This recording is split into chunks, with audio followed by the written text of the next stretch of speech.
Greetings, everyone, and welcome to the Rhashea Lynn Harmon'El, the Jurisconsult Aboriginal Court channel. Today, there's been discussion, and before I get into that, I want to definitely acknowledge the Elohim, because without him, nothing would be possible. So I give all praise and thanks to Yahuwah, the one and only true and living Elohim.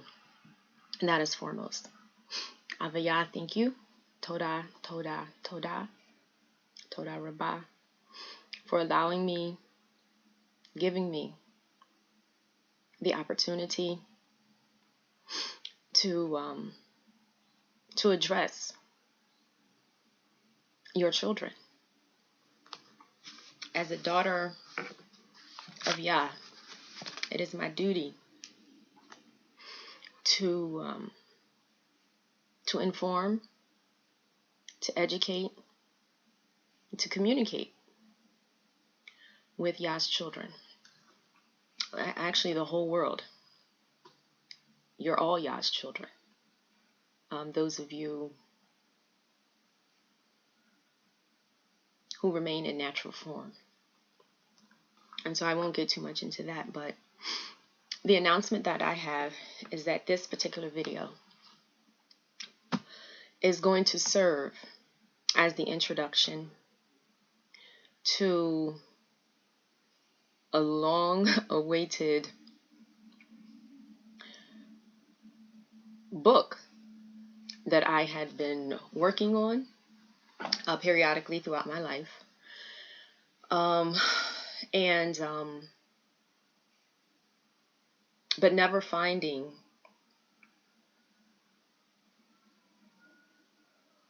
the desire or the need to actually publish it at the time.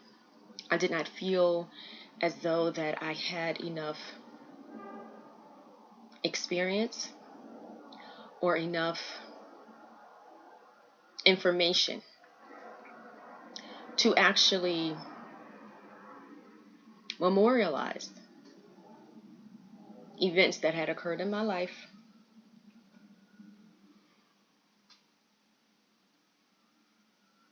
and I also did not want to present it in a manner in which the majority of individuals present their stories. And so what I have devised, based upon conversations and meditations and prayers, is that I am going to actually begin from scratch. And I'm going to begin from scratch because I believe at this juncture of my life that I have come kind of like a full circle. And I'll explain how, that full circle, why I am utilizing that description. And it has to do with recent events. As many of you are aware of by now, on October 6th, 2021, there was an eviction that occurred at the Asset, 1361 South 46th Street in Philadelphia, Pennsylvania. That is according to United States determination regarding address and postal codes. Okay? And the reason that I give that description is because as Aboriginal lands, Indigenous Aboriginal lands, prior to the arrival of the colonizers who maintain occupation here in these lands, those descriptions did not exist.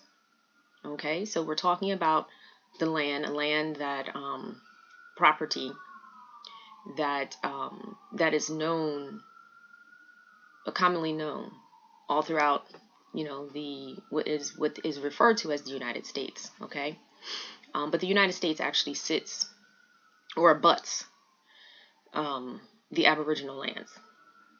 Okay, back to the introduction. With those events that occurred, there was a reminder of events that occurred in May of 1985 when I was about 9 years old. And so I remember during that period that I was sitting in front of the television, and I was sitting on the floor, and this was in the home of my cousin, my mother's first cousin, my grandmother's sister's daughter, her home. And I was sitting on the floor watching television, and I was watching the news. And the news, and all I just remember seeing is just all this chaos, and these homes, row homes, and the row homes, there was a helicopter, and I saw something fall from the helicopter, and then there were these flames. And so as I am watching this, as I am 9 years old, I am stunned. That's the word.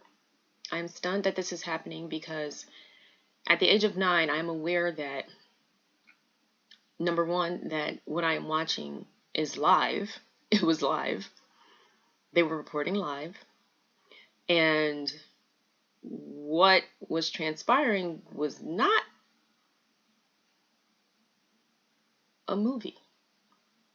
It was something that was real, and it was happening not too far from where I was. So I'm looking at the television.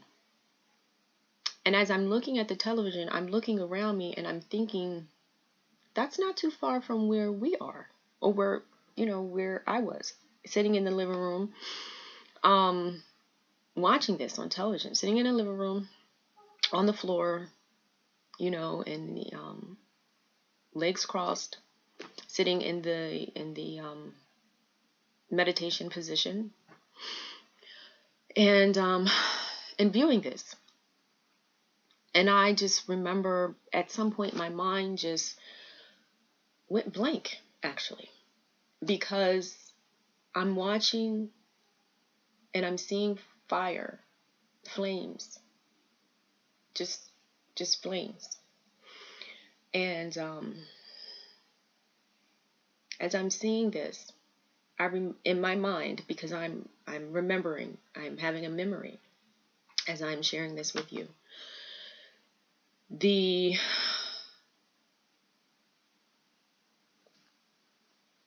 I'm still in this moment where I'm seeing, fire trucks. I'm seeing red flames on the television screen. I'm seeing smoke. I'm hearing sounds, alarms, and fires, the fire engines, the sirens of the fire engines, and the helicopter, sounds of the helicopter, and then the voices, and then the individual, I guess the commentator, the individual was talking about the events that happened. And I remember hearing and mentioning that whatever it is that I'm seeing, that this has been done to the Move people. And I just remember feeling stunned and shocked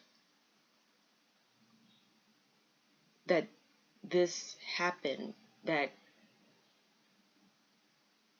the Move people at 9 years old and this is the thought that went through my mind, had been attacked. They had been bombed. So we're going to stop there with this because it is a memory, and I'm just remembering what I thought at that moment in time. And so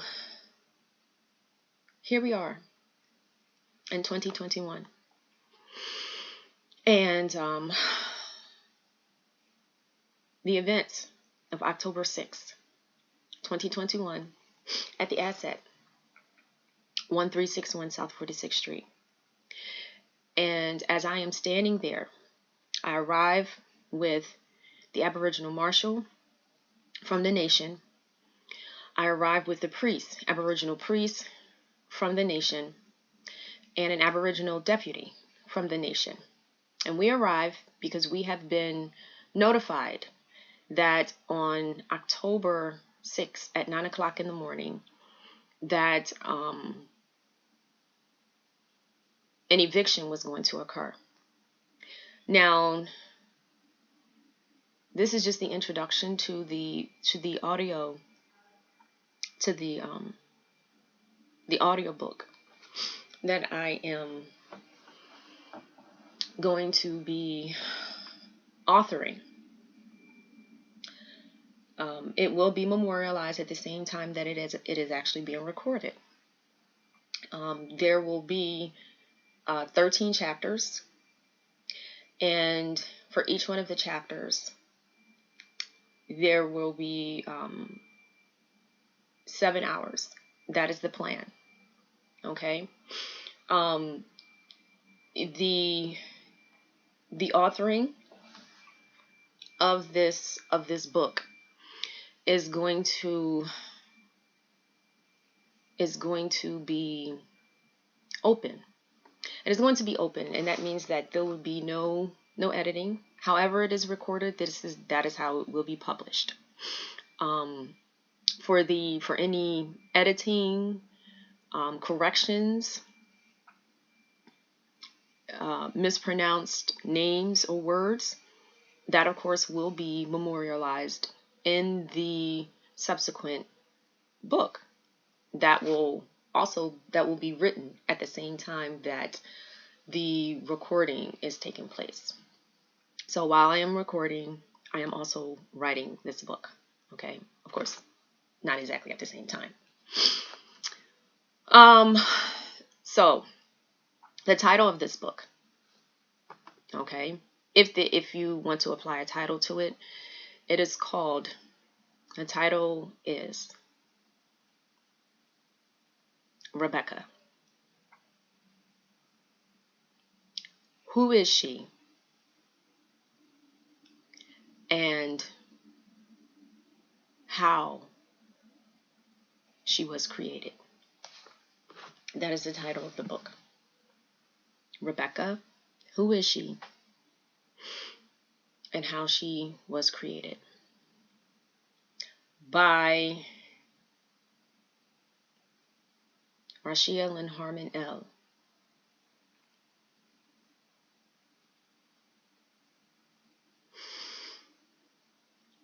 Let's continue.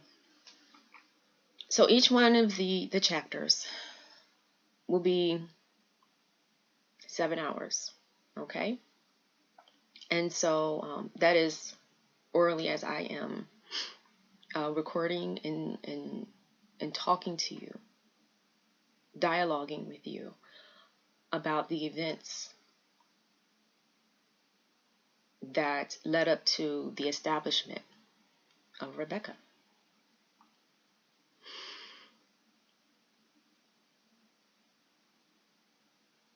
On October 6th, 2021, at 9 o'clock in the morning,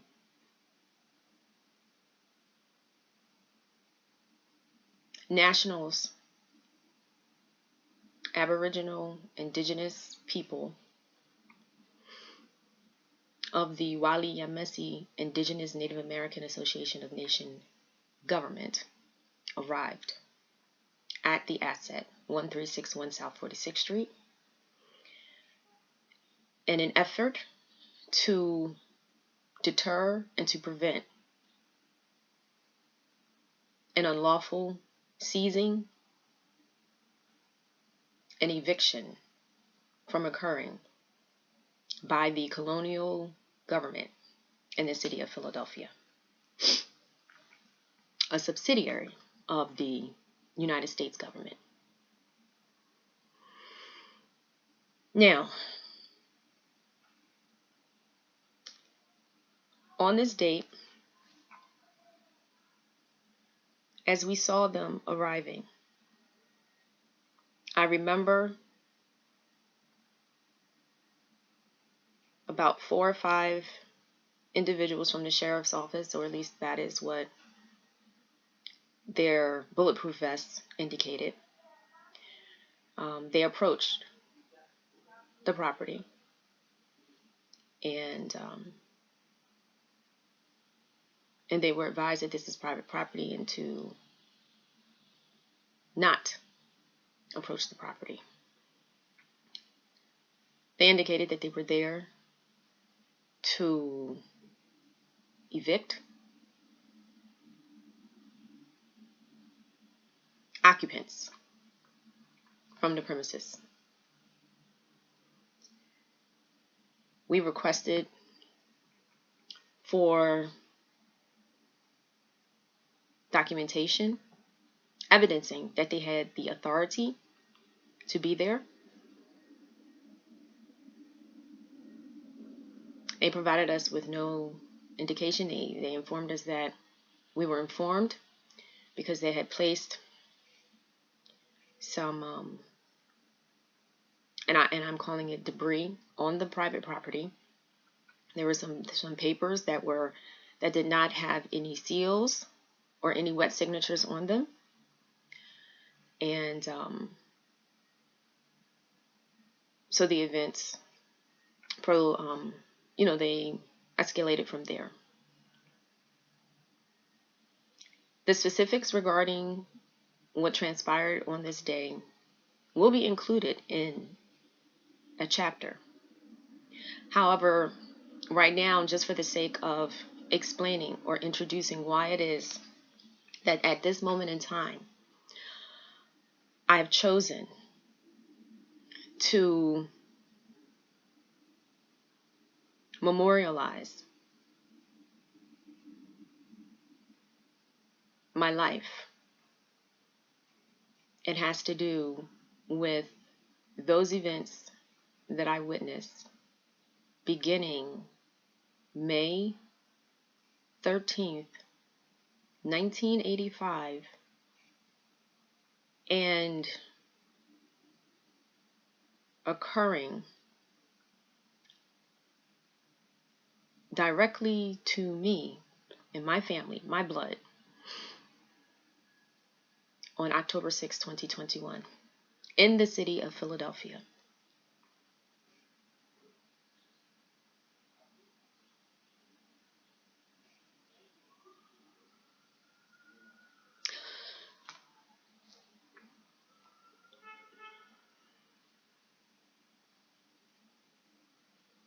My story will include events that happened in my life since May 13th, 1985,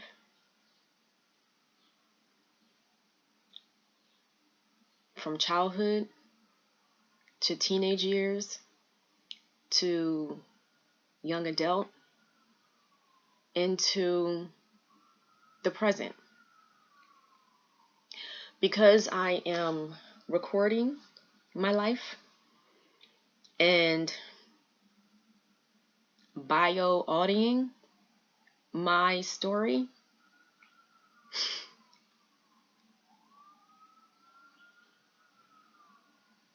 the book will include current events. It will include current events as they unfold. The book will not be complete until the 13 chapters are complete, and so the book is actually about my past, my present, and actually what is to come. So we are here, and you, the listener or the viewer, will come along with me on this journey. You will hear about things from my past, and I will be as open and as transparent as I possibly can. And what I mean by possibly, it is going to be, of course, depending upon what it is that I can remember, what it is that I can recall. And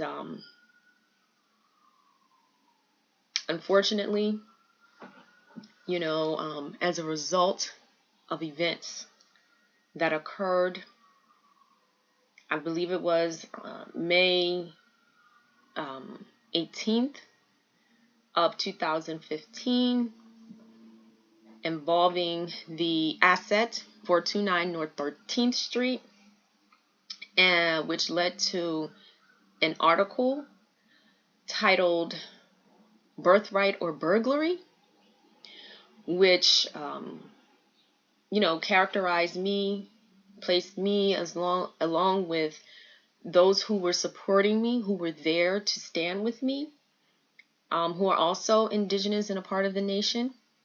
Okay, they are indigenous. When I say they are a part of the nation, it means that they have nationalized themselves. It does not mean that they are particularly a part of, they have not particularly repatriated themselves to the same particular nation that I have affiliated myself with. And I need to be clear about that, because there have been, some misunderstandings in the past within the Indigenous nation by, nationals, wherein they felt that perhaps that I was intending to affiliate or connect myself with a particular nation that I am not a member. I don't like using the word member, because as a national, as an indigenous individual, this is not about membership. Okay, being a national is not it's not an organization. It is not a sorority or a fraternity. It is your birthright. It is your birthright, which goes back to your lineage. Okay, your ancestors. What is the blood that runs through your veins, your body? Okay, how did you come about? Okay, when Yah went to Abraham and he told him that he was going to make him a mighty nation, okay, he explained to him that his nation would be more, okay, it would be more than the number of stars in the sky, and also the sand in the earth. So we as a people, as indigenous people, as a nation, okay, we are all over the world, and we are the descendants of Abraham, Isaac, and Jacob. It is a fact. It is not a belief that I have. Okay? This is going to be a reoccurring theme throughout my book, all 13 chapters, 7 hours of each chapter. And as always, I am constantly thinking about Yah, and how patient he has been with us, how merciful he has been with us, and also why it is he sent me back. Oh, what do I mean by that? Well, the title of this book is Rebecca. Remember?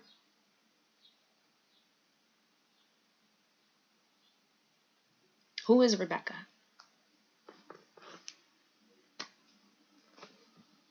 And how was she created?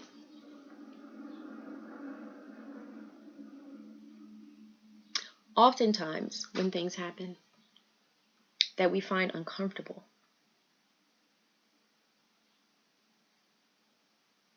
or that we find displeasing, doesn't make us feel good, we tend to, for those of us who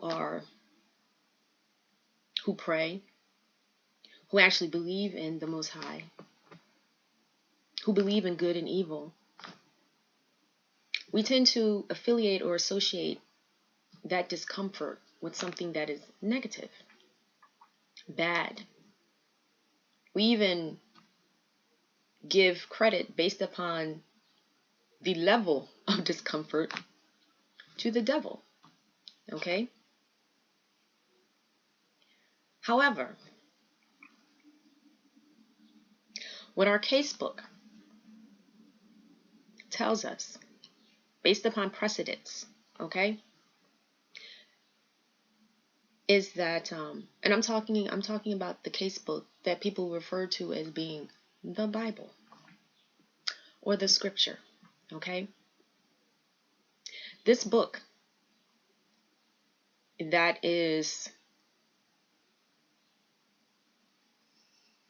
the most widely owned, I'm not going to say read, but owned book throughout the world is a legal casebook. It is the first legal casebook, and it is the casebook that has been the source of all man-made laws. Yes, it has. It is the root of our existence in terms of including or linking us back to who we are and whose we are, and actually who everybody else is also.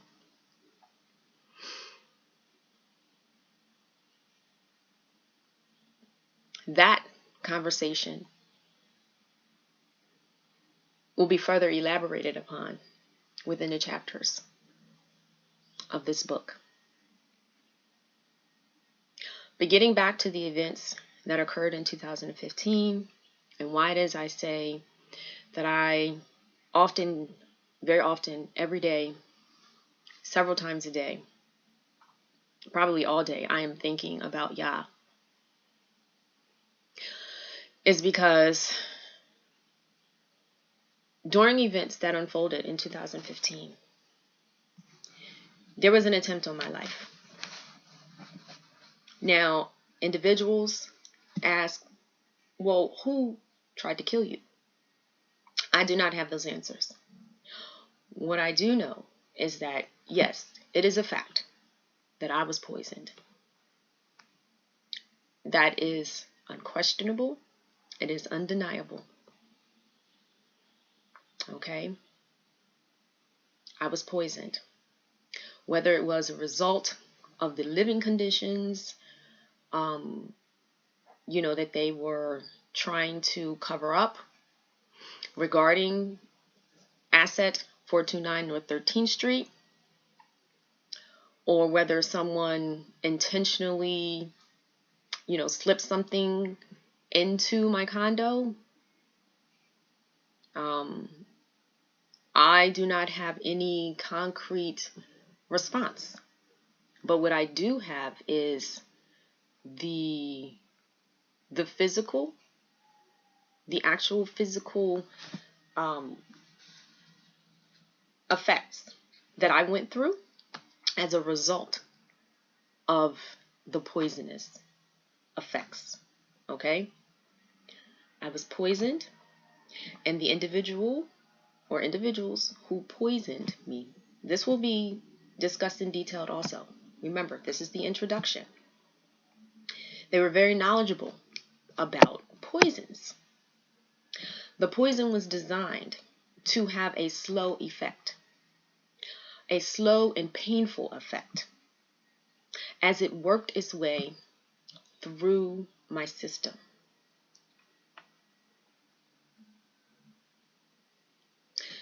As a result of being poisoned, I died. I died. That too will be discussed in detail.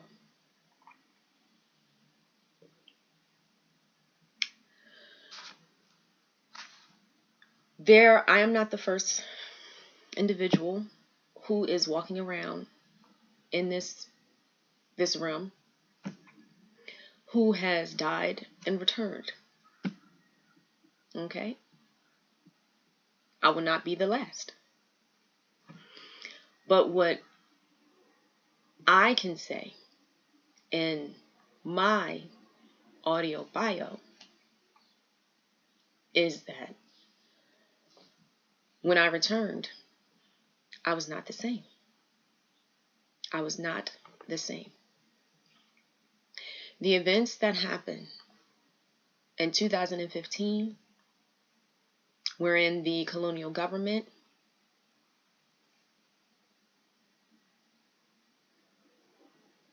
branded me, Rebecca,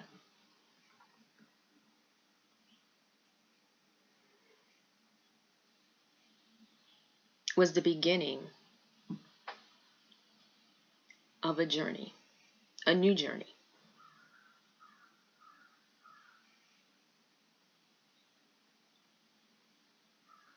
And so the circle of my journey that I mentioned, that will be discussed in detail within this audio bio, and that will be memorialized into the book,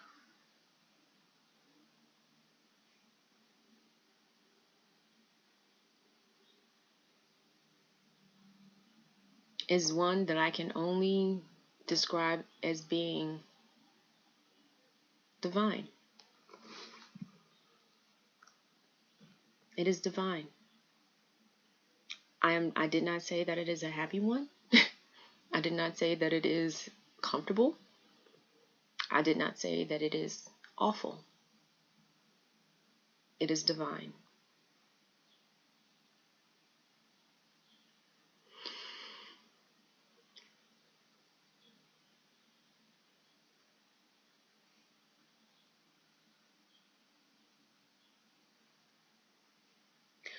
What I do with this novel,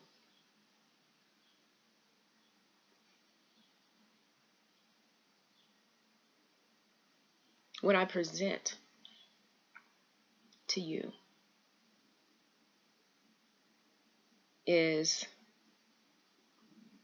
the truth. The truth.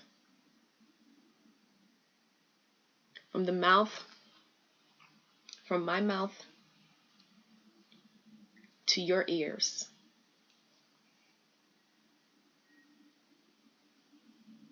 I present the truth. I place the facts before you for you to see, for you to think about, for you to hear,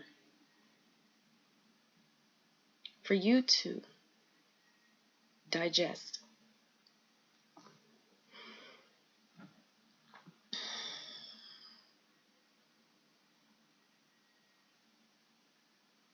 I do not know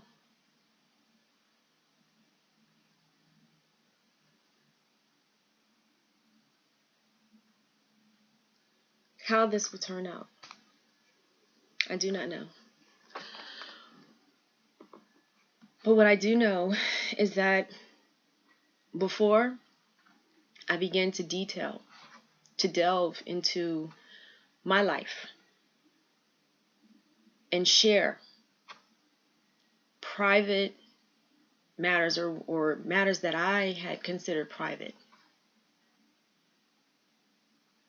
with you, that I would like to preliminarily deal with some administrative issues. Because this is my life, and because no one's life is void of any dealings with other people, there will be incidences that I will discuss, events that I will discuss, conversations that I will discuss that involve the people who I have come in contact with in my life. These incidences, these encounters, these relationships, these communications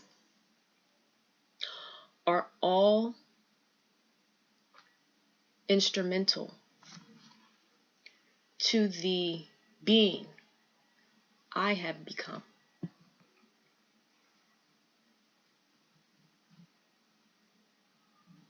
The people who we meet in our lives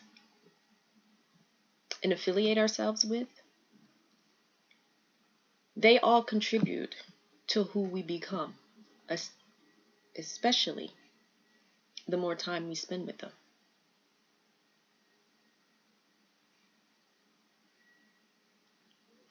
And so I need to, as a part of this introduction,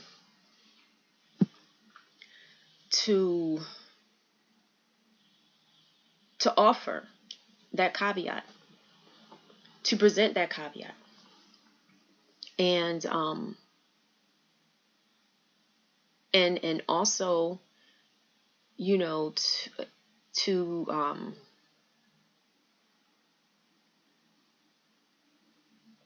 say, because we are all humans, some of us, that because these are events that have happened in my life to me, that the cause of these events, whatever they were, whether they were caused solely by myself or others who were in the background orchestrating things, what has happened to me. They happened to Rhashea Lynn Harmon'El. They happened to Rhashea Lynn Harmon'El, Esquire. Okay? At different points and periods of my life, people have known me as different, by different names. And those names were chosen based upon where I was in my life and what it is that I was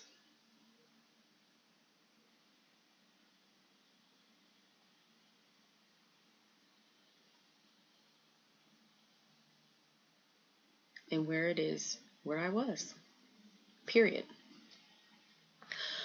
A lot of times, when you're writing, when you're speaking, we as people, we tend to be loquacious.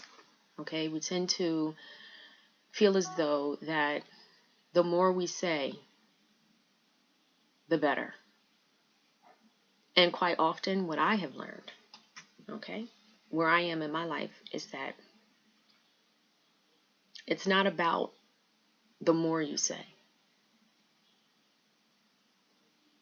When people are not saying anything, that is saying something. there's a saying that silence is golden. And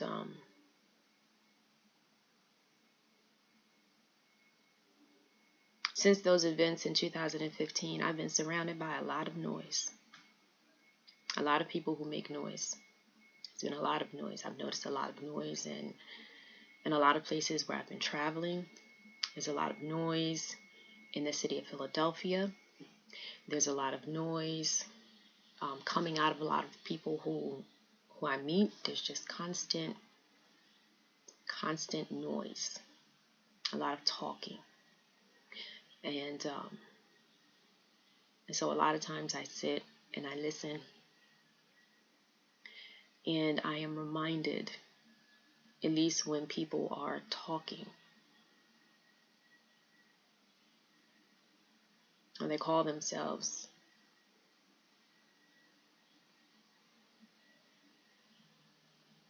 talking,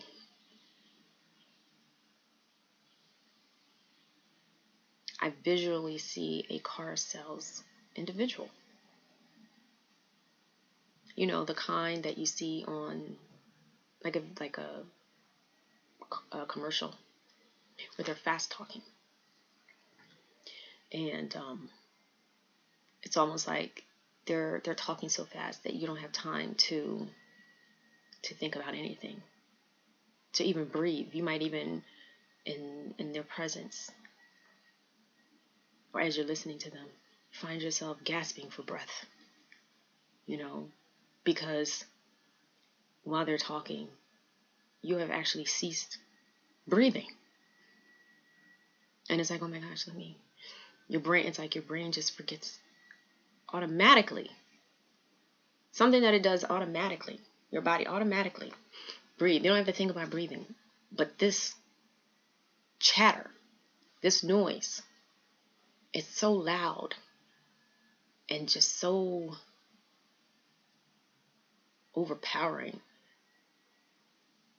that your body has an effect to the point where you might realize that you begin gasping for air. You are gasping for air. And so throughout this video, throughout my bio, that is going to be memorialized into an autobiography.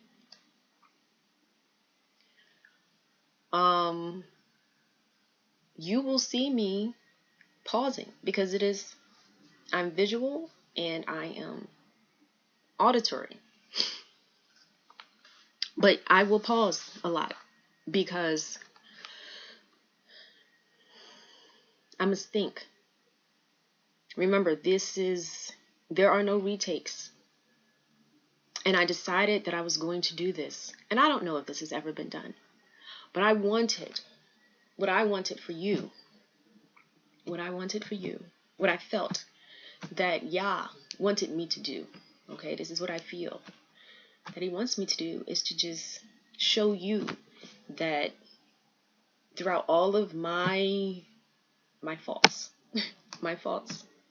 throughout my life, that I am not perfect, and that despite my imperfections, that each day that we have, each breath that we still have within us, that he has given us, that we have the opportunity to redeem ourselves. We have the opportunity to redeem ourselves and to correct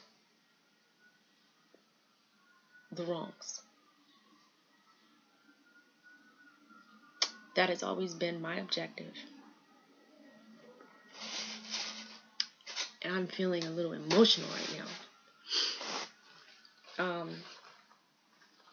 There's going to be a chapter that that I commit. It's not just going to be a chapter. It's going to be exposed throughout these entire 13 chapters. which doesn't include this introduction. Emotion, because what I have constantly been hearing is, don't be emotional. You know, the things that are happening in the world, the things that are happening to you, it's not emotional. It's just commerce. And I'm just gonna finish talking about the noise, and here it is. We hear the noise, the sirens. You know, it's constant. It's constant now. Do you know what I'm talking about? For those of you who are still in the cities, close to the cities, do you know what I'm talking about? The noise. And so this is real, and this is uncut, unedited. What you see, what is happening while I am recording is the real. Okay. And it has to be that way, because when you pick up a book, even if it is the nonfiction autobio of someone, that book has been manicured. It has been so, so landscaped, so edited, and just meticulously gone over to make sure that everything is in its proper place, that the sentences are all complete, that all of the grammar is correct, that everything is spelled properly, that an idea or thought, as it is remembered or not, that it is, that even that is perfect. So even when you pick up someone's book and you read their book, and it is about them, it really isn't about them. It is about the them who they want you to see and how they want you to see it. And so I'm going to say probably for the last 10 years, even longer, more than 10 years, because I returned to the States at the end of 2008. 2009, I ran for office, okay? State senator. And so that I'm telling you, we're going to talk about Rhashea Lynn Harmon'El. We're going to talk this is because what you have to understand is, if you don't tell your story, then who will? Especially when people are talking about you. Okay? If you don't speak up, if you don't control the narrative, and you just allow for people to do what they want, say what they want, then that is what will control. A lot of what we see, what it is that we learn about people, it is based upon what someone else has written about them, based upon someone else's perspective. Our history, in 2015, one of the things that also happened was I received a very damning awakening. And when the truth hits you, it hits hard. It hits to the bone marrow hard.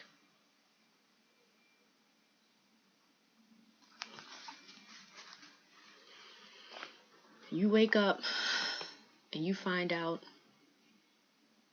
you've been living a lie. An entire lie. Something that someone else created. And just kind of dropped you in and had you believing and living out their dreams, their realities. And you learn, you wake up and you realize, after you've been told you can be anything that you want to be, as long as you work hard or you're presented with the opportunity and you actually take those opportunities. You know, there are certain things that you should do in order for you to be able to accomplish, to become this, to become that, whatever it is. We are told these things. And then we are told, well, if you don't do things this way, then, you know, they show you a picture of what will happen if you don't follow these specific guidelines, instructions. And, but what happens when you find out, when you wake up and you find out, for example, that that the people who you've been calling mom and dad are not blood related to you? I'm not saying that doesn't make them your mom or dad, but what are the implications? What is the presumption that if you're calling somebody mom or dad, that we all have? The presumption, at least in my mind, right, is that these are your biological parents. And so I'm just using that as an example because I think, in my opinion, you know, my parents are my biological parents. But I'm talking about the truth and how I felt when I began to delve deeper, to ask the hard questions. What is happening? What is really going on around me? Why is it that when I walk into a courtroom and I have the law, but I go before a judge, the judge is not applying law? Or the adversary is, instead of arguing law, they are injecting personal biases or just irrelevant distractions from the law.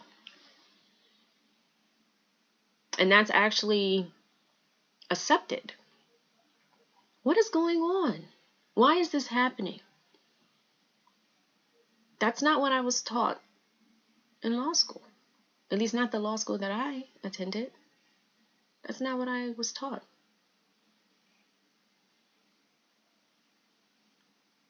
And so we're going to delve deep into these. At least I'm going to give you some real life experiences, my experiences, conversations. So it will be told from my perspective, like a book. It is a book. It's audio. It's my audio bio, and I'm giving myself some time to have these conversations because it's unedited, it's uncut, and it's real, and it's based upon my education, my experiences, my perspective.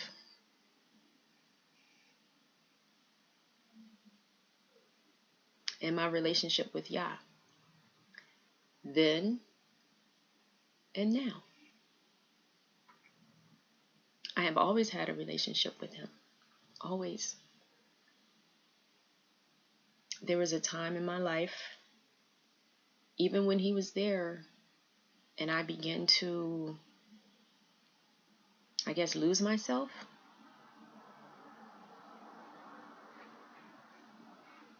And because of his love for me, he disciplined me. I call it discipline. You know, scripture says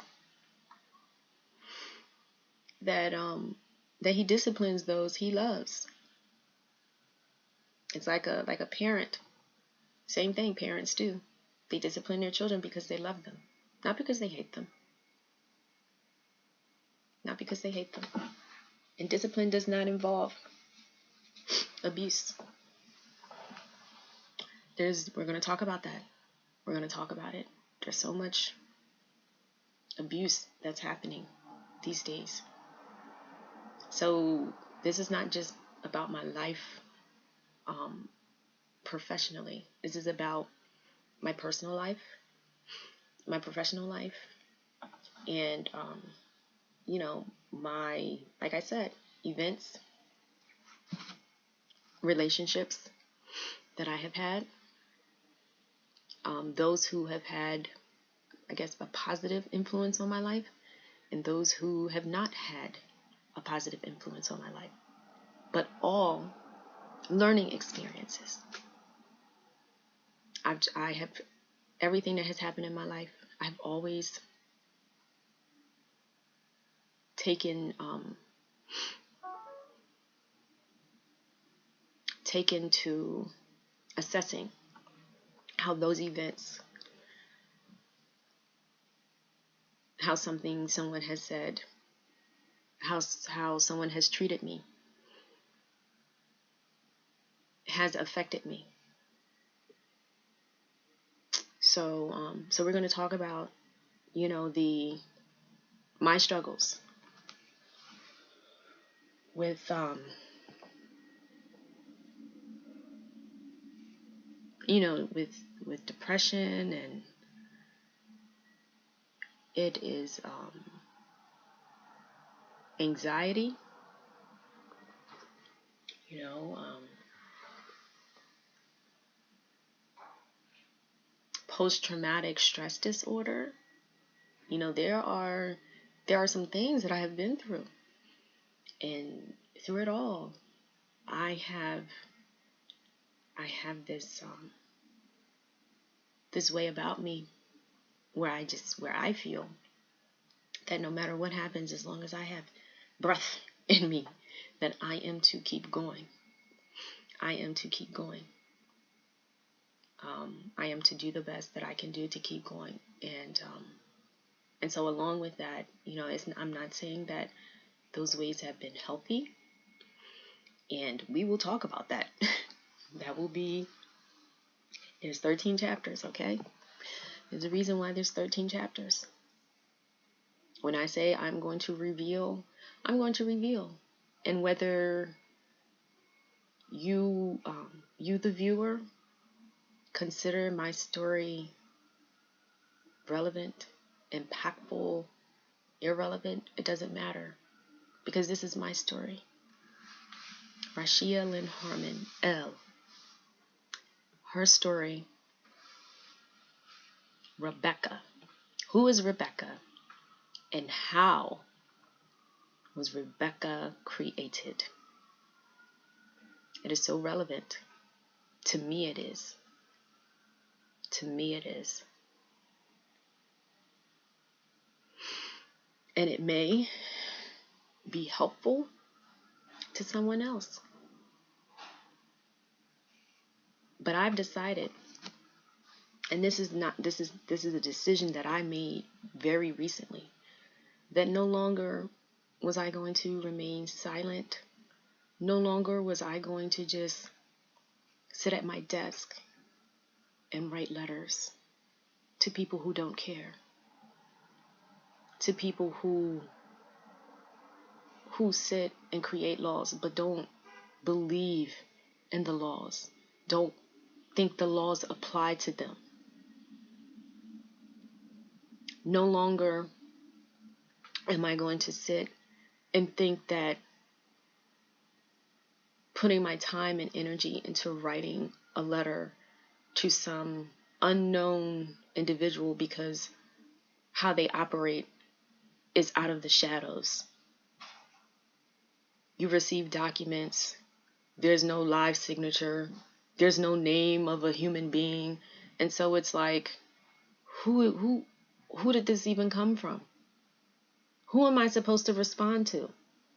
You want me to respond to a corporation that doesn't live, breathe, think, feel? Oh yes, perhaps that is what they want us to do. It's not personal. It's commerce. It's not personal. It's commerce. That's what I keep hearing. That's what people are chanting. That's what they are mimicking. And when I noticed that it was becoming like a mantra, I stopped and I thought, why am I hearing this? Why do I keep hearing this from different people? So we're going to talk about that. That's going to be something that we discuss about how, what we say becomes our reality. Whether you agree with what I am saying or what it is that I am sharing or not, it is neither here nor there. I am stating the facts, whether they are visible or invisible, because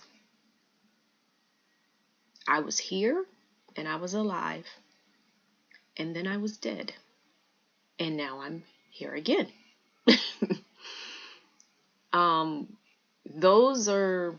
That is my way of describing it. Perhaps that is not how someone else would describe it, but that was my experience. And so we're going to talk about that. I'm going to share that experience, those experiences, many of my experiences with you. And that's what this audio bio memorial is about. That is what it is. That's what this is about. And so, because I have been legally trained and my legal career spans more than 20 years. Okay, I started in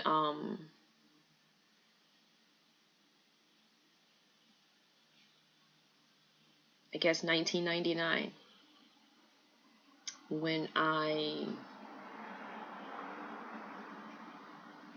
was admitted to law school. So that was 1999 when I graduated undergraduate university and I was admitted into law school. You will learn some things that a lot of you may not know. And I'm talking about a lot of you. I've had many encounters with individuals throughout my life, whether it was for a moment, a season, or a lifetime, because there are those of you who are in my life who have been a part of my life for quite some time.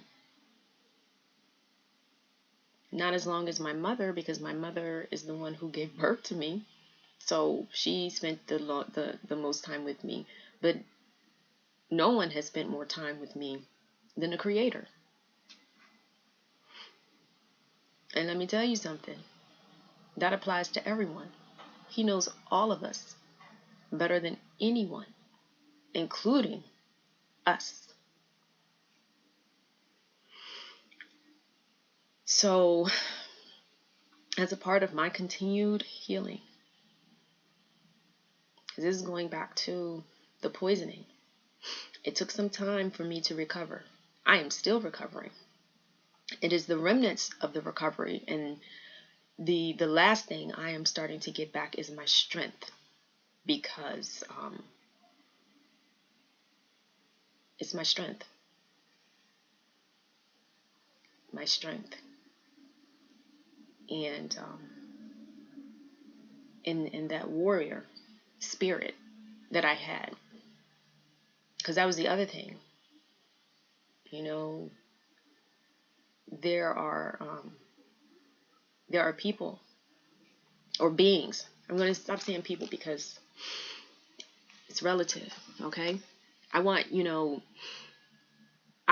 to be real with you, and in being real, I do not want to use words that are inappropriate to use, that may be mainstream popular, but are inappropriate to use because of what I know. What I know. We will talk about, or I am going to share with you, definitions. I think it is important that we lay a jurisdictional boundary here. Yes, I have been legally trained, and so as a part of my legal training, I have learned that when you're dealing with the English language, okay, that you have to understand the history of English, all right, number one. And number two, you have to understand that with jurisdictional boundaries, which is what you call definitions, that words are created and they are defined. And those jurisdictional boundaries quite often are determined either by the environment that you are from, which is a jurisdiction also, or it is determined by a profession, a particular profession, wherein they have determined that within this area or within these confines, this is what the word is going to mean. So I only think that it's fair that when I am talking with you, that if I use a word, that I take the time to actually explain to you what it is that I mean when I use that particular word, because your understanding of the word may be different from how I am conveying the word to you. That is what you need to understand about the English language. And if you did not know that, you should know it, and I'm sharing that with you because all my life I have been in education. And what I mean by that is that from early on, I have been in school. First of all, my first teacher was my mother, okay? And then before kindergarten, I was in, what do they call it, preschool or something? And I was in Winfield Academy. So we'll talk about that. Yes, I attended Winfield Academy and graduated from Winfield Academy at a very young age, very, very young. So I had that training, and then there's subsequent trainings, educational trainings, and skills that I have possessed, people who have contributed to my education, who I am today, who have taken me under their wing, who have provided me with the opportunity to, for them to either serve as my mentors or to just be someone who I could, utilize as counsel. Okay, we all, need some form of guidance, and to my biggest my biggest teacher, that's the Most High. That's Yah. Quite often I have found myself in different places throughout the world, and I'm asking, Yah, like, what do I do? Like, what decision am I supposed to make? How do I handle this situation? Okay? Successful or unsuccessful. This is how I have been navigating through my life. And so there's going to be a chapter on, the navigational aspects of, within my life. And, there are different, how can I say, different tools that I have utilized, that I have been instructed to utilize, different tools that have opened windows, opened my eyes, opened my mind into how different beings are operating in this world. And so this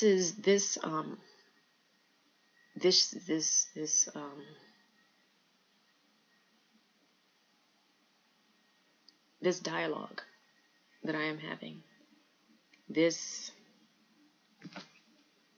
opening, and just allowing for myself to be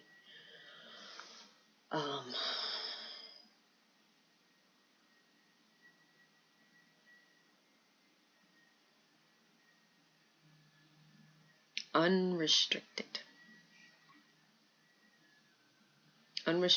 in sharing commenting, responding about the events that have unfolded in my life, about the events that continue to happen in my life. I am alive. And as long as you are alive, when you're out here and you are living your life, when you are engaging, put it that way, when you are engaging in life and you are putting causes out there into the ethers and understanding that for every cause there is an effect.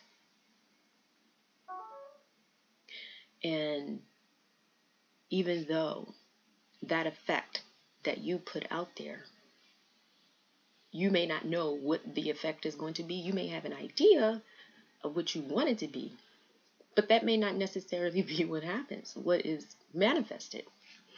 And so, so there are, there are effects that, based upon the causes that we put into the universe, or out into the ethers, or out into the YouTube world, or into the internet world, into the entertainment world, whatever causes we are creating, it goes out there, and it kind of has like a ripple effect. It kind of has a ripple effect, like a drop of water. You drop a water into an ocean, whatever, it has a ripple effect, no matter how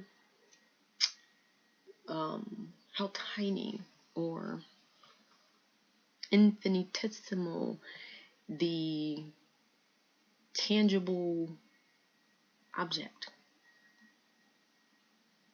is. When it touches the water, there's going to be some type of reaction, whether it is visible to the eye or not. Of course, you can very easily see when something very huge and heavy is just dropped or thrown into an ocean or just water. You see the effects. And water is, I guess, sort of like the manifestation of actually what is visible to the eye for us to be able to see when something interacts or comes into contact with it, you know? And so what happens to water is what happens all throughout everything that we do. Even the words that are coming out of my mouth, that are hitting, all of the invisible waves, it is having an effect. That is what is called the ethers, out into the ethers. It is having an effect. So even though we can't see everything that is happening, it doesn't mean that things are not happening, that things are not taking place. And so just be prepared. I want to prepare you for, some of the topics. And remember, this is not a philosophical discussion that I am having with you. These are my real life experiences. Okay. And I just say, stay tuned, I guess, if you find interest. I also want to inform you that as this is happening, okay, this is the book is or the memorial, okay, is going to be responsible for being published by the Aboriginal courts, which is why it is on this station. This is the Aboriginal courts. A primary purpose, of course, is to present cases and events affecting Indigenous peoples. I am an Indigenous being, and despite the fact that I have this title or this position, it does not excuse me from being an individual who is affected by the splatters of life. Or splashes of life. Whenever you throw something into water, there's some type of effect. Okay, it's either gonna splatter, splash, whatever. So things happen in life, and we're all affected. My life through this audio bio is going to reflect that. I am going to share that with you, regardless of how difficult and how uncomfortable it makes me. And this is a part of my healing process. I have to step out into life, because life is happening, and I wanted to have, and this is going to sound contradictory, because how can you possibly want to have a private life and you run for office, right? Well, sometimes in life we do things and we don't think them through. And at that point of my life, and you'll hear about that, it was not like I had any type of aspirations to run for office. It was circumstances. I had just returned from being abroad, living abroad. Many of you know that I lived out of this country, or I'm going to say the United States, for quite some time, and that had a huge effect on my awakening process. Also, there was just a different learning experience I had when I left this illusion. When I left this illusion. And so I entered into a different realm, a different illusion, in that world created by the leaders of that particular jurisdiction that I was in, afforded me the opportunity to actually develop a different perspective regarding the realm or jurisdiction that I actually came from, because their focus was different.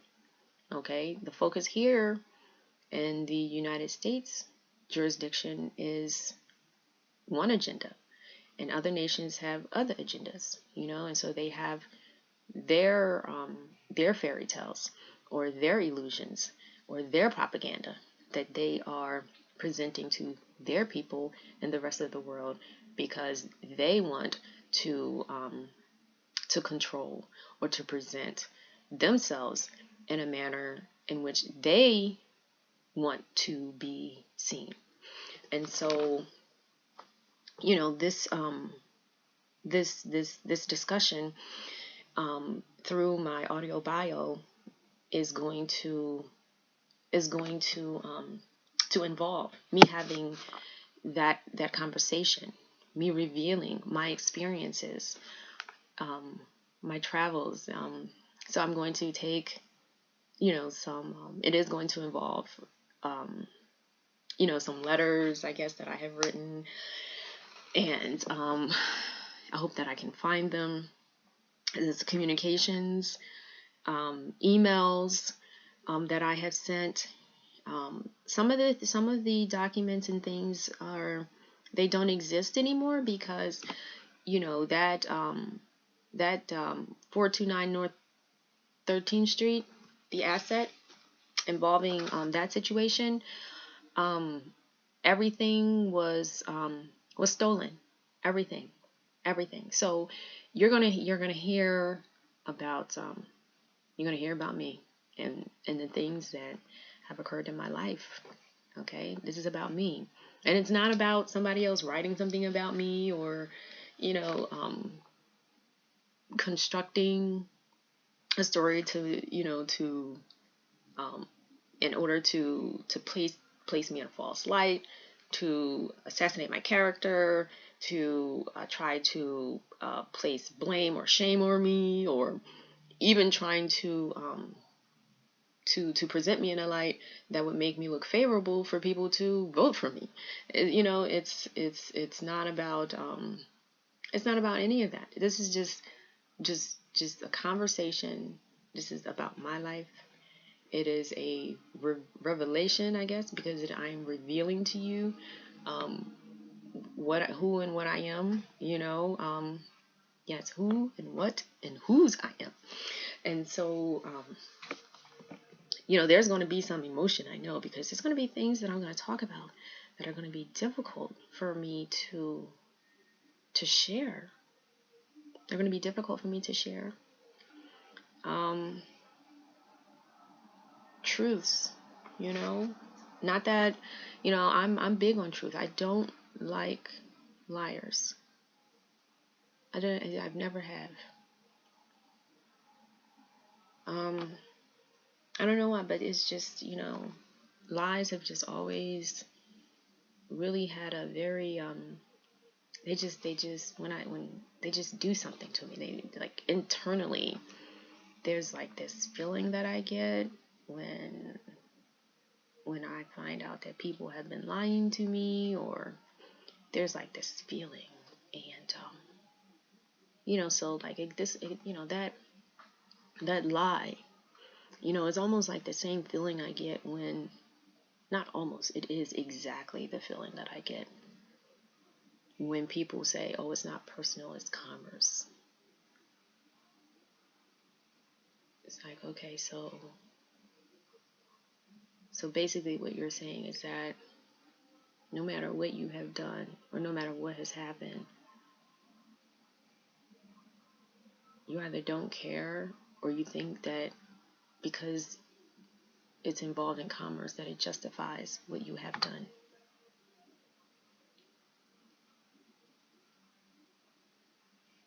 Do no harm. Do no harm.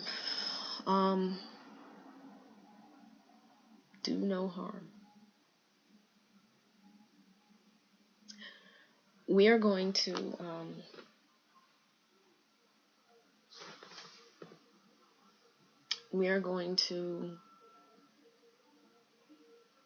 review.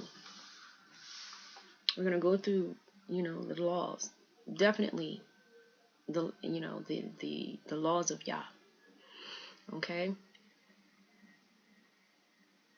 Keeping us on track. You will see that I will very often refer to our casebook. Again, our casebook is known to you as the Bible or the Scripture. And again, I just want to tell you that the Bible or the Scripture, it doesn't belong to any particular religion. It is, logically, how could it possibly, when the stories, the memorialized stories, real live events, okay, are much older than Christianity. Much older. Thousands of years, right? So how could it possibly exist in existing before the creation of religion? Remember, religion was created by man. Okay? This book, that's a different book. Okay? That's a different, I will make reference to it. But there are a number of, since this audio bio is being presented on YouTube and it will be uploaded to my website, I'm just going to say that there are numerous YouTube videos that you can watch, educational videos that will reveal to you information about what it is that I just said. Okay, because that's not what this memorial is about. Okay, that's not what it is. And this is about Rhashea Lynn Harmon'El and the events, circumstances, encounters that she has had in her life. That is something that I quickly came to realize as an attorney, and I was researching matters and looking into law, and I was led directly to Torah and then began to study Torah. And so that is a part of my journey to who I am now and what it is that I know, but that's not the conversation that we're having here. Okay? But I did say that because I am going to be referring very often and even quoting, utilizing the case book. Okay, I'm calling it a case book because it is a case book. It is full of cases that are that provide us with instruction, and it gives us a guideline as to how it is that we actually are supposed to deal with certain situations, even certain types of people we encounter, including just overall life. I mean, it goes through a series of times.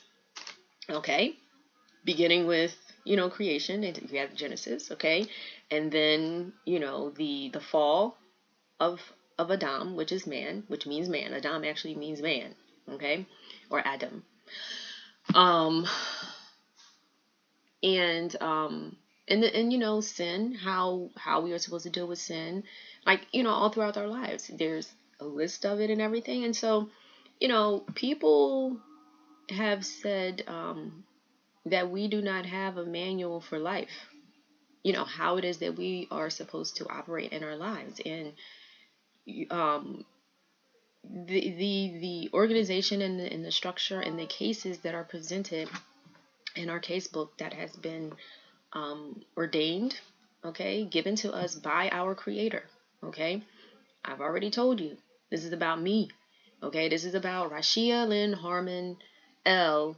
The L stands for Elohim. I am the Elohim's daughter. I am his child. Okay, I'm the Elohim's daughter, and I am only here because it is his will for me to be here. because as I have mentioned, I was killed, okay? And it was a killing. It was a murdering, okay, by poison. And so, yeah, I'm here. And that is because he sent me back. We'll talk about that. That's going to be in one of the chapters. I'm actually very excited about sharing that experience. It is an experience that I have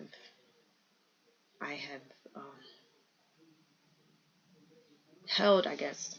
I've shared it only with a couple people. And whether they believe me or not, I don't know. But it's my experience. Okay? It is my experience, and this is not a fairy tale. Everything that I share and I present here, it is fact, meaning that it happened. Like, I just threw this tissue up in the air and it came down. That happened. Okay? You can say that I did that. Well, that's what I'm here to talk about. I'm here to talk about the things that were thrown up in the air into my life that happened, that affect me, and that's what I'm here to do. And I'm here to do it because I want you to know who I am, since the adversary wants to tell you who I am. And the adversary doesn't know me. The adversary doesn't care for me. The adversary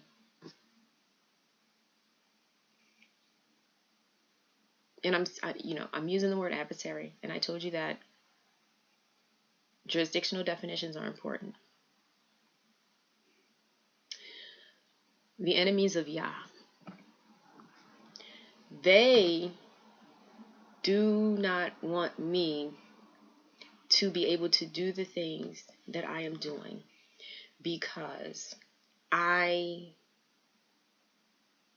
am against their agenda. My agenda is not their agenda. I care very deeply for my people, despite all of their shortcomings. We all have shortcomings. I may not agree with a lot of things that you do, but that doesn't mean that I don't care about you. That doesn't mean that I don't love you. Our Creator, He is the same way. And in fact, because, there is all throughout our casebook, He talks about, how He feels about us, how He loves us, and how we continue to just, display a level of disrespect towards Him. And despite our disrespect, He loves us. But at the same time, He cannot reward evil with good. That's in the casebook. He and only He is the supreme judge. So all these judges and all these, so-called courts, which are not really courts, we're going to talk about that. I am going to talk about that because, I was admitted to the bar, 3 bars. And so that's a part of me. My experiences with the bar associations, being an attorney, and just, those encounters, just I have that right to have that conversation, to share that with you in my audio bio. It is a part of my experience, which led to, Rebecca and who she is and how she was created. So you're going to hear about that. You decide afterwards to get the book, you're going to read about it. That's a fact. And so, I'm very excited about this this work. I've never done anything like this. This is very new to me. Even getting behind the camera and talking to people, it was just like, I just wanted to have my privacy. I wanted to be able to just do what I wanted to do the things that I love to do. And that is to just move freely. Move freely, to go and come as I please. And what do I mean by that? It's just like, like celebrities, like sometimes they can't go places because of their fan base, And, I'm not a celebrity, but I just wanted to be able to go and do things and not be recognized. Isn't that something like, but I don't care anymore. I'm at a place where it's like, they tried to kill me. They did kill me. They succeeded. They poisoned me. And then they came to annihilate me and my family because they want my grandmother's land, her property. Oh yeah, we're definitely going to talk about that. And regardless of what people think, that land belongs to, as I created a trust for her, but that is my grandmother. They preyed upon her. The documentation, if any competent individual looked at the documents, they would know we're talking, a level of degree that doesn't require you to even graduate perhaps the 8th grade to be able to look at a document and comprehend. This is reading comprehension. Okay? Reading comprehension. It didn't require any special skills beyond reading comprehension to review those documents, to read the documents. That's what it means to review a document. You read the document and to see on the documents, what they state on its face. It's called per se, in and of itself. So what is happening in society? I'm part of society. We're talking about how these things are affecting my life, how these encounters are affecting my life. What is my perspective? What are my feelings? What is my opinion? Okay, regarding what is happening, because it's happening to me. Okay, you go after my grandmother, you're going after me. You go after any of the nationals, you're coming after me. And it's not for you to tell me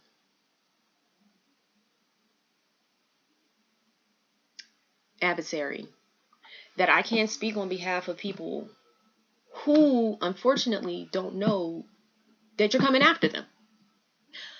It is my duty to correct the wrong. I see you doing wrong. I'm going to speak up. I have that right to speak up and say, you are wrong. Don't do that. And I'm not just going to sit here on the sidelines with my mouth shut because you're saying, you expect me to just allow you to come and do whatever wrong or filthy thing it is that you want to do to somebody, and I see you do it. You want me to turn a blind eye and just become and just damn my soul. You want me to be a reprobate. You want me to be a reprobate so that when my time comes to leave here and not be returned here, that I will end up in a place where you are going to end up. Because when you do things like that, I'm telling you, according to our casebook, Yah does not approve at all. There are actions that stink to him, and he uses that terminology. You know how, when you walk by a place or you smell something and it just causes you to just frown your face and, just like cover your nose and even like hold your breath because it stinks. You take it into your nostrils and you feel it in your marrow. Even to the point where you might even be able to taste it. It is disgusting. The behavior of some of these beings that's being carried out by these Pharisees. Okay, as he refers to them, Pharisees and scribes. And let's just keep it real. In the case book, the Pharisees and scribes, okay, here in this world that was created, right? In this reality in which we are operating, the scribes and the Pharisees are running things. Okay, but and then they have their case books and they are sitting in judgment of the people, correct? No matter who the people are, they try to just like mesh everybody together. Okay, but they are sitting in judgment when they themselves are not right in the minds or the hearts, but yet they sit in judgment of you.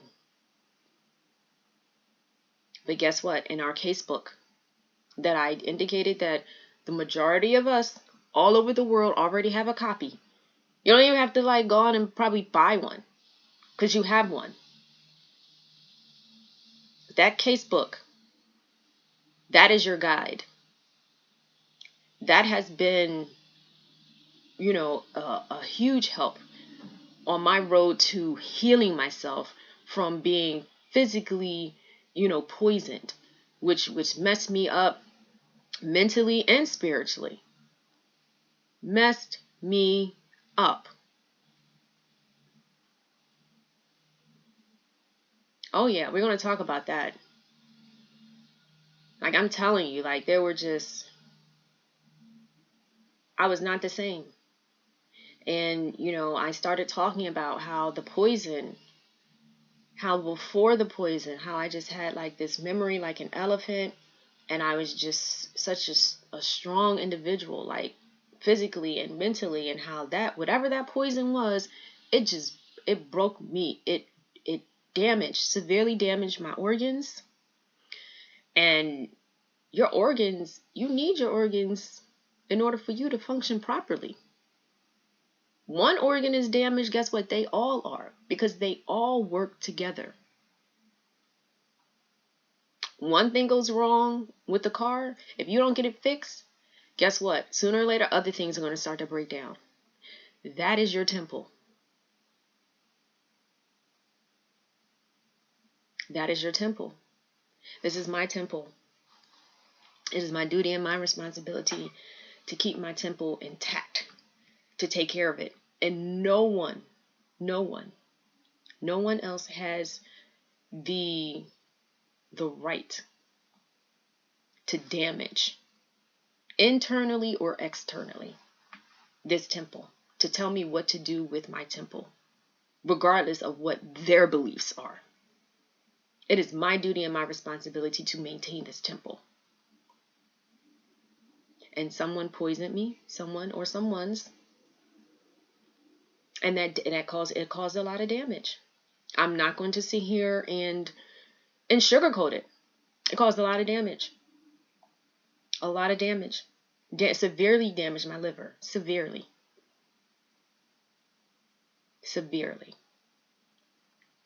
And the liver, the liver is what helps to remove certain toxins from the body. So when I say that my recovery was a long recovery. It was.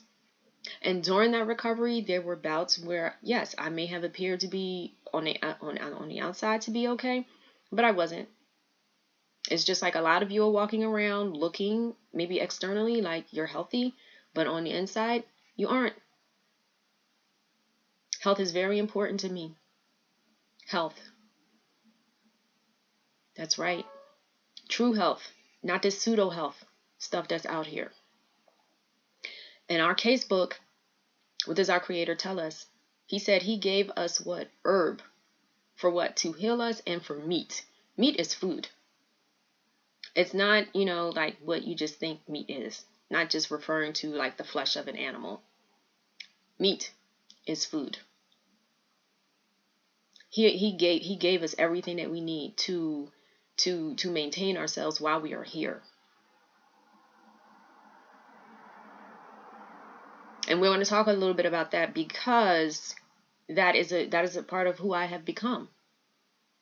I've become a healer, since my encounter, with being poisoned. I had to figure out how to heal myself after I reached out to people who could help me to at least stabilize it.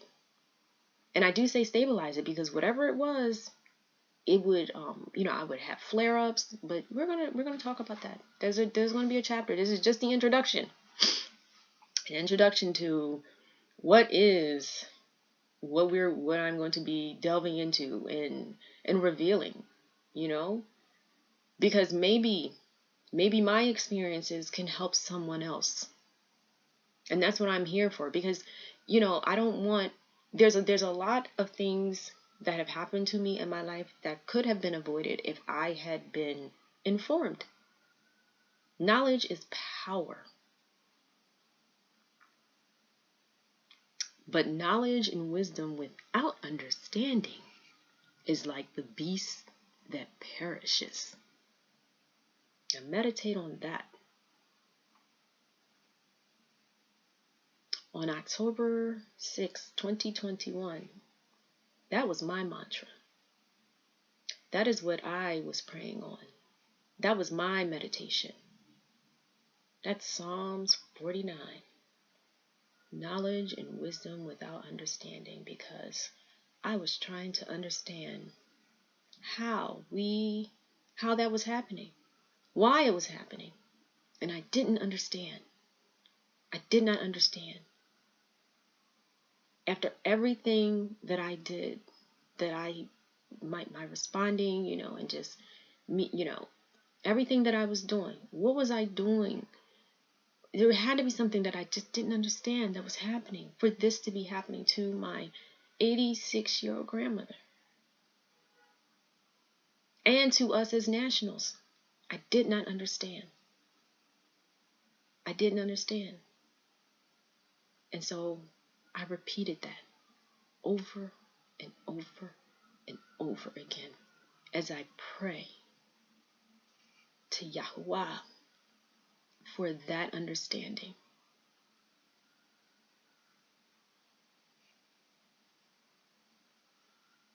So my memory, perhaps not as sharp as it used to be. There are still some what do I call like, there's still some blackness, just empty. When I go to think about things, just like emptiness there. But that's okay. Maybe it'll come with me sharing,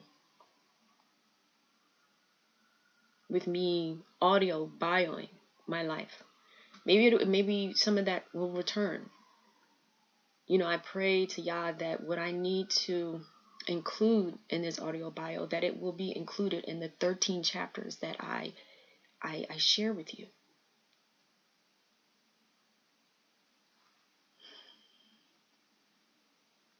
But that being said, I still have a sharp memory. It's just not as sharp as it used to be. Memory is still sharp. And as a healer, I do take herbs for my brain. And let me be clear. Okay, I want to be clear. I need to be very clear. When I say herbs, I am actually talking about herbs. I take, like Actually, I have here right beside me. It's, you guys, I don't know if you can see. It's called Focus Attention. Okay, and this is of course these are some herbs that I take to help with my nervous system. Okay, because I did say that, my from the poison, my nervous system was severely damaged. I told you that there was a lot of damage to my organs. Okay, I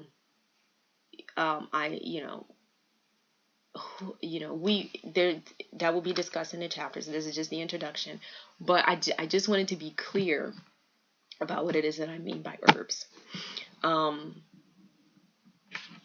There is there is no like I said, I'm not here to sit in judgment of anybody and what it is that they do, but I believe that in order for me, and I've always had this way of being, in order for me to operate and to function, then I need to have always a my faculties about me. Now, with me saying that, in the past, I did enjoy my libations. There were certain wines that I enjoyed drinking, and so I had my libations. Okay, while I was in law school, one of my favorite drinks was vodka straight up, 3 martinis.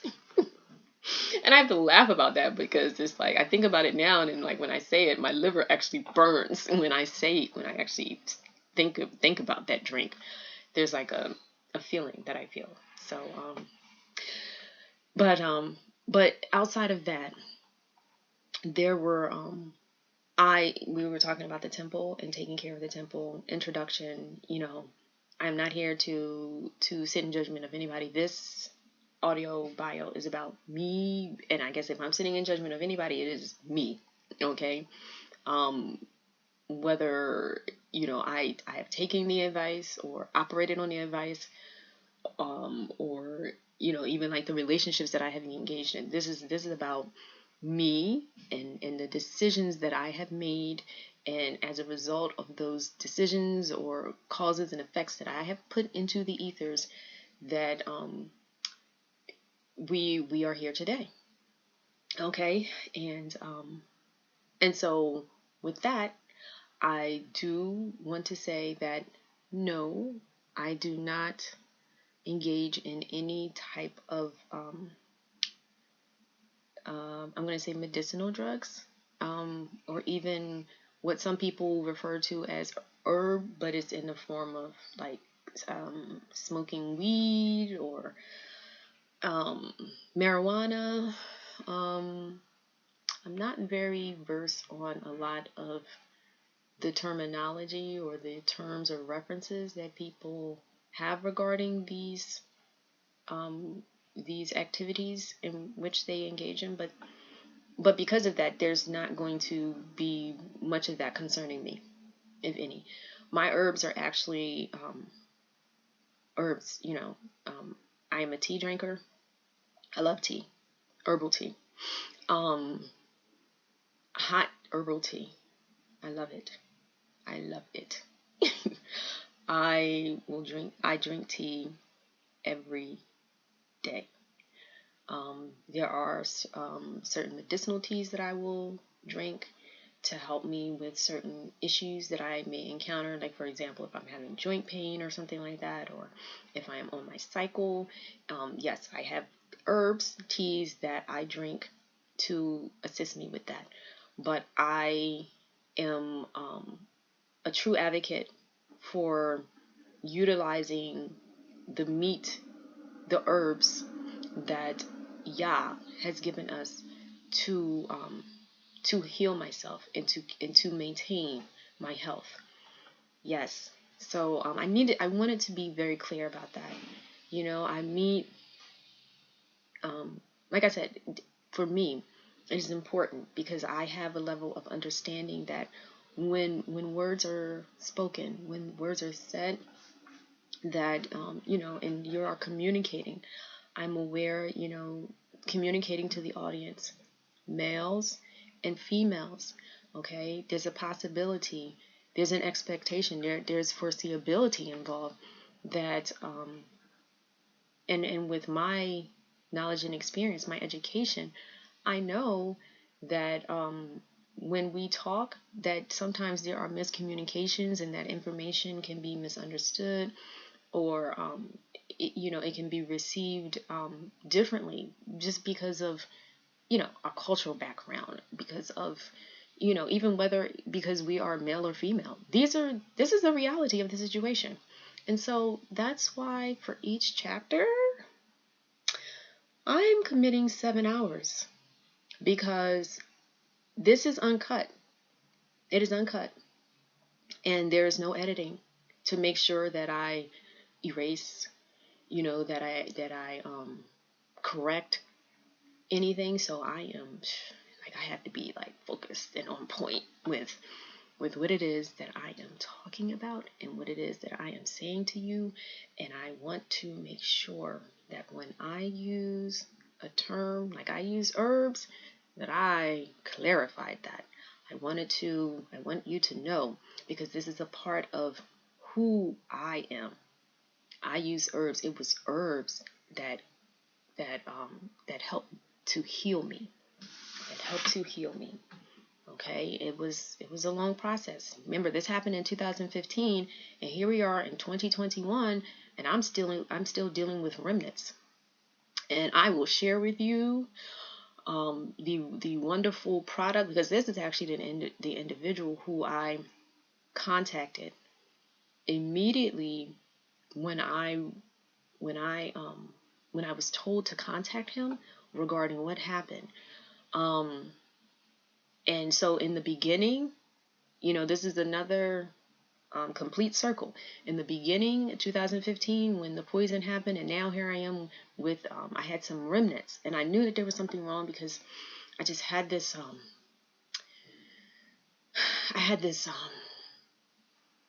this feeling. Like every time I would have to deal with certain things, and I would just like feel like, just have like something inside of me that just felt like it was just like causing so much dis-ease, And because of the dis-ease that it was causing, I had a conversation with him. And, I really hope he doesn't mind me mentioning his name. But I just have to give that. This is introduction. And in this introduction, this is me, this is raw. And I don't want to feel like I can't thank people who have helped me. Okay? But let me tell you how, when I had this conversation with Dr. Bombay, and I love that. I love that man. I do. He has such a good heart. And regardless, like I said, misunderstandings happen. That's why I'm doing this. I need to be clear about who I am. Okay? I don't need people coming to me telling me who I am, because they've had a conversation with somebody else and somebody has told them something about something that they've heard. If you want to, first of all, let my actions speak for themselves, okay? And that may be difficult because, I became a public figure. And because I became a public figure, but then decided I didn't want to be a public figure, then all of a sudden people are talking about me, but I'm not responding. So this is me. I guess this is my way of correcting the record. Okay? I'm a lawyer. Let's correct the record. Okay? Let's correct the record about Rhashea Lynn Harmon'El. Let us correct the record. Let Rhashea Lynn Harmon'El correct the record. And I'm going to correct the record by sharing with you things about my life who these people who want to talk about me have no idea. And if they have an idea, because in order for me to take the bar, there were FBI investigations and all that stuff. And then there was the time that I applied to the CIA, and, the CIA called me, and, but it was like the day before I was leaving to return to China. So, and I was just like, no, thank you. So it's like, look, Unlike some people, I can't hide. I cannot hide. I can't hide. Who I am, Rhashea Lynn Harmon'El, okay? That is who I am, okay? The L, I am of Elohim, because after everything that has happened, I now have a level of understanding. I'm not saying I understand everything, because I don't. But I have a level of understanding that in this walk, in this journey, that the one in true and living Elohim is controlling everything. Controlling everything. You think that you plan something, and and it's supposed to be all about like what it is that you want to do. Well, in this audio bio, I am going to spend a lot of time talking about my plans that I had, the events that have taken place in my life, and how a lot of times the discomfort came from the realization that that I wasn't really in control. No, not really. And like, not really. I mean, like, I'm not here because I created myself. Did I? Like, oh, was I like, and then I like created myself, and like now I'm here. I have a mother, I have a grandmother. Okay, so it is through my mother that serving as a vessel that I am here. Okay, and it is through my grandmother that serving as a vessel that my mother is here.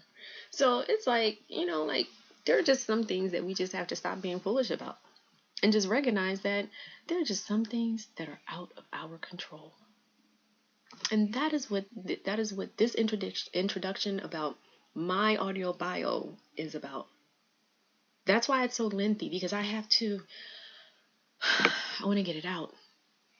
It's my intro. It's like, okay, what are you going to say? Because we're going to start really digging into 13 chapters of you and different things that you have done. And believe me, I have done a lot. I have done a lot, and then I died. I did a lot, and then I died.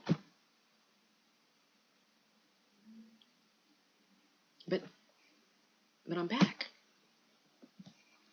And it was like, there, like, to me, that, that part is not really so newsworthy. It's like, okay, people die every day, right? People die in the hospital, they die at home, and they're resuscitated, and they come back. It's what happened when I died. It's how I felt. It's the conversation that took place.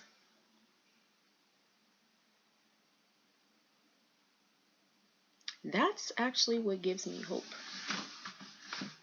And I want to share that with you. It's not like what happened is, it's not going to fill up 13 chapters, but it's relevant to my past, my present, and my future. It's relevant to me knowing who and whose we are, and it's relevant to me, to my purpose. Because throughout all of this, everything that has happened, and this is what I want to share with you. Like, things happen, and I was talking about how we want to label, like, if it's something bad, like, oh, I said I was poisoned, you're like, oh, that ain't nothing but the devil. But remember in Job, let's look at the case called Job, titled Job. In Ray Job, remember the conversation that Yah had with the devil? And he says, well, what about my perfect servant, Job? Yah said that. right? And so then the devil was like, oh, well, he's only this and that for you because, he has all this good stuff. Like, if you take everything away from him, he's not going to be faithful to you. And so, this is the introduction. So, but we'll get into that. Whatever I talk about, I'm talking about it from memory right now. But when I really start getting into it, I'll pull out, I'm going to pull out the textbook. I'm going to pull it out, the case book, and I will read it verbatim into my memorial, because this is all relevant to who I have become. And so there's this back and forth that's happening, this conversation. And for those of you who don't believe in the devil or believe in the Elohim, what can I say? But anyway, this conversation is happening. Oh, and for those of you who don't believe that in the Bible, because you say it's the white man's book, what can I say? In the beginning, in the beginning of our existence, okay? Because and I'm not even going to have that conversation, but what truly is the beginning? But anyway, so there's this conversation that's happening, right? So you have the case, right? So there's this case. It's like the alphabet group, right? You know who the alphabet people are. Anybody who has like acronyms, right? FBI, CIA, IRS. Okay. So this is RLH, Rhashea Lynn Harmon'El. Okay. So the conversation is happening in case Job, right? Job. Okay. So Yah and the devil are having this conversation. They talking. And Yah says, what about my favorite servant, Job? So the devil is like, well, if you take blah, blah, blah away from him, then he's not going to, whatever. He's not going to be your favorite servant then, because he's not going to like you, whatever. So now I'm ad-libbing, right? Inserting my own interpretation into the conversation, making it more RLH. So this conversation happens. And as a result of Yah, saying what he said to the devil, and then, telling the devil, well, you know what? You go ahead and you do whatever it is you're going to do, but you just don't kill him, okay? You can do whatever you want, just don't kill him. He's like, okay, I got this. He's probably like, well, I'm going to have fun. And of course, so he goes and he has fun with disrupting Job's life. Like, seriously, disrupting it. Like, causing all type of just havoc and just discomfort and just anything that could just possibly make this man feel like, oh, I just really, really, really, really just don't want to live or whatever. But what happens? What happens? Well, that's not for us to really talk about in the introduction, okay? But we are going to talk about it in the chapters, okay? And we're going to apply it to our RLH's life, okay? Rhashea Lynn Harmon'El, okay? Life. And, but the point that I'm trying to make here in this introduction, for those of you who have stuck with me through this introduction, because it is just an introduction, and like I said, this is the first time I've done this, maybe I will develop a model for this, but it was a thought that I had, and I said, you know what, let me do it, because in today's time, when you have a thought, if you don't act on that thought, somebody else will jump on it. That's the real world. So when you find that you have an idea or something, and you find out that somebody else has patented it, you're like, how? What do you think is really going on? You think you have an idea and you're the only one that has an idea? But anyway, that's not for this book. That's for another book. Or maybe that book has already been written. There's so many of them out here. That's another reason why I didn't just want to sit down and write a book. I said, let me do this. I don't know if anyone has ever done this, but this is what I felt that I wanted to do. And at the same time, like I said, for those of you who are traditionalists, the book will follow. Okay? is being written at the same time. Manuscript, almost completed. So, as I was saying, just getting back to how we like to blame the devil for the things that the devil does. But who is the creator of all? Who is the creator of all? The creator of all. And it is whatever his will is, right? And so even the devil can't even do what he's doing without the permission of Yah. Duh. So if he's causing problems in your life, then you need to be talking to Yah about what he's doing. Okay? Like, seriously. Because maybe, like in Job's life, it's like, yo, why don't you, like, go do something with that person, since that person is whatever.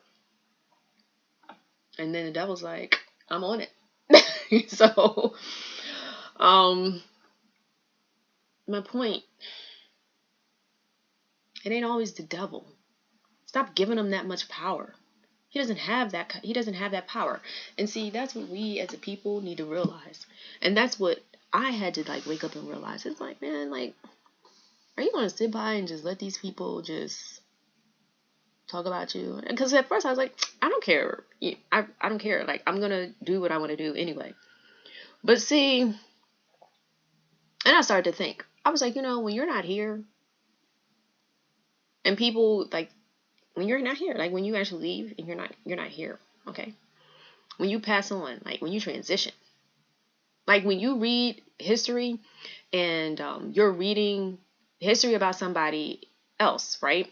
But they didn't write what was going on with them. Somebody else wrote what was going on with them.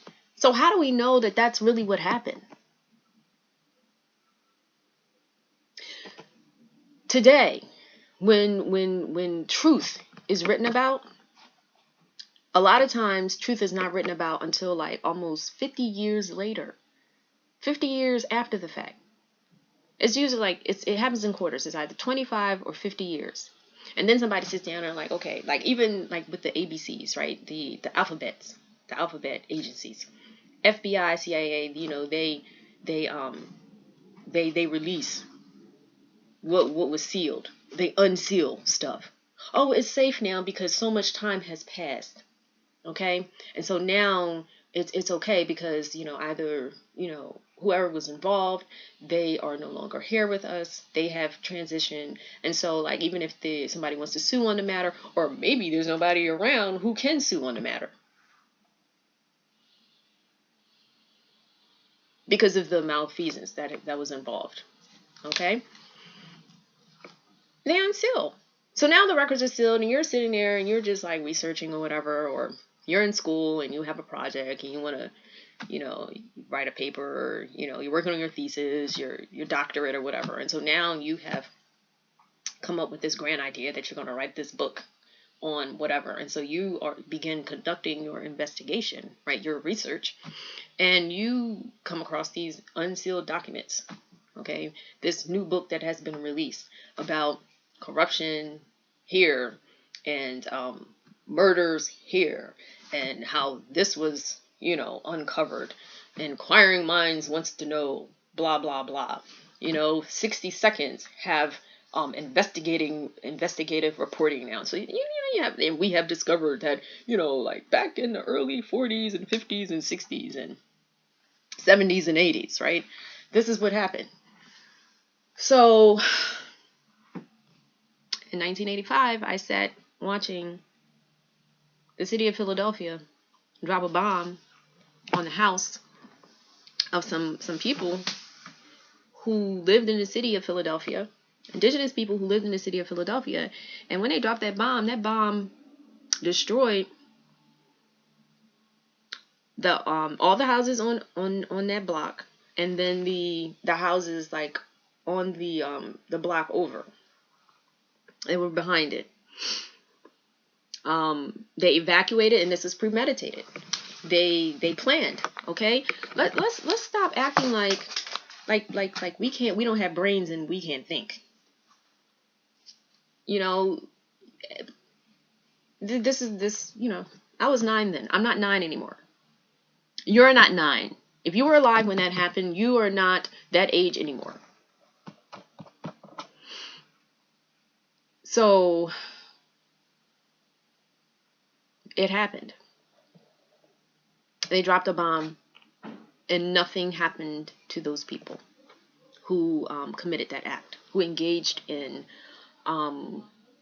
warfare tactics on civilians, indigenous peoples. Okay, you may not like. Look, we're going to talk about it. It's going to be in a book, and also some of what I am talking about now, which will also be in a book. There's a show that is going to be starting on it's going to be airing, and it is titled Burglary or Birthright. Okay, the host is Rhashea Lynn Harmon'El, and Rhashea Lynn Harmon'El is going to be dealing with discussing Indigenous issues on the platform Real People TV.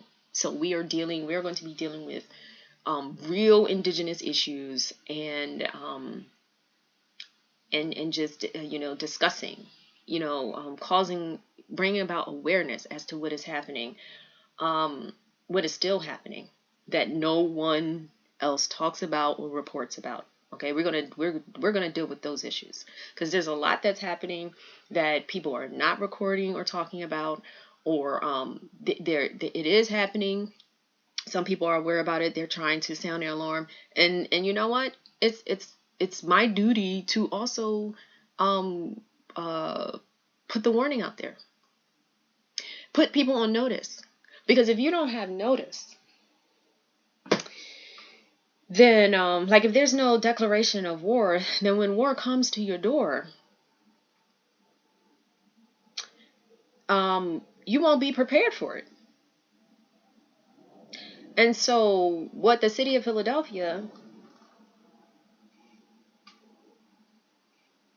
I have to catch myself. Remember, this is live. It's in a book. In one of those chapters, 13 chapters. So we're going to talk about that. But not here. So, we are 2 hours and about 18 minutes into the introduction. And I want to thank you for listening to this introduction. It's so strange to be doing an introduction for like you would read in a book, but I am audio in my introduction, uncut, just raw, and kind of giving you a window into what it is I am going to be sharing, of course, events that have occurred in my life that will be revealed in the 13 chapters. So, it's I know it's going to get heavy. And so as I was saying, I want to just put out there that that there are individuals who I am going to be thinking personally, and I do hope that they don't mind the relationships and people who I have dealt with. Like, you have really, it's like if if you live in a neighborhood and people know they know your business, they know who you hang out with, so it's just like you're going to be revealed. Okay.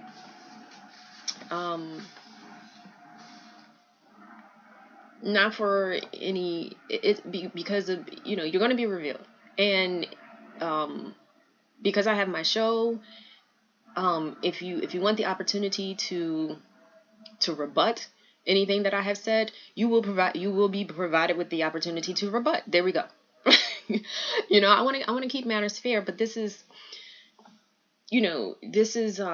I want to provide people with the opportunity to just let them know that they don't have to be abused. This is about not allowing people to abuse you. Yah talks about how we have been abused. So this book is pretty much, it's like, it's raw, uncut. Rebecca, who is she and how was she created? Because no matter what I say, Rebecca is not, she is not someone who I intentionally created or accepted. Okay. That is someone who obviously the enemy wants to force upon me for whatever reason. And so they refuse to call me who I am, or by any one of the appellations that I have chosen. And so in this introduction, I am claiming, I'm sharing with you in this introduction, and then throughout the book, you will know, because it will be explained and shared throughout the chapters. Each one of the appellations that I have had, or that I have adopted, for whatever purpose, during whatever events in my life, those you will be made aware of. Who is Rebecca and how she was created? Look, we're going to delve into it. All right? We're going to delve into it. There is a story. There is a story. In 2015, there is a story. I do not know how true it is, but we're going to talk about that too. Because the title of this audio bio is Rebecca. Rebecca.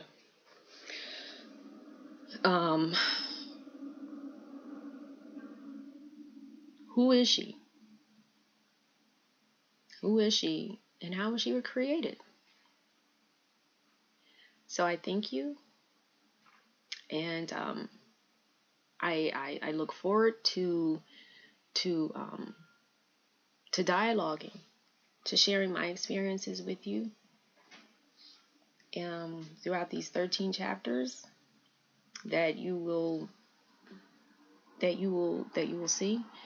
And you can see me on Tuesdays, 6:00 p.m. Burglary or Birthright, where I discuss other issues that are actually affecting us. These are current, present issues affecting us today, affecting real Indigenous peoples. And real Indigenous peoples, no spins on the stories, just the facts. Just the facts. No spins. No propaganda. Just the facts. I look forward to seeing you then. And I look forward to seeing you here as we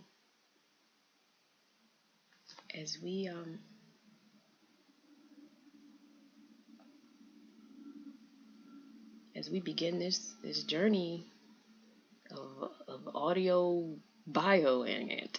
Audio bioing it. Okay. Thank you. RLH out.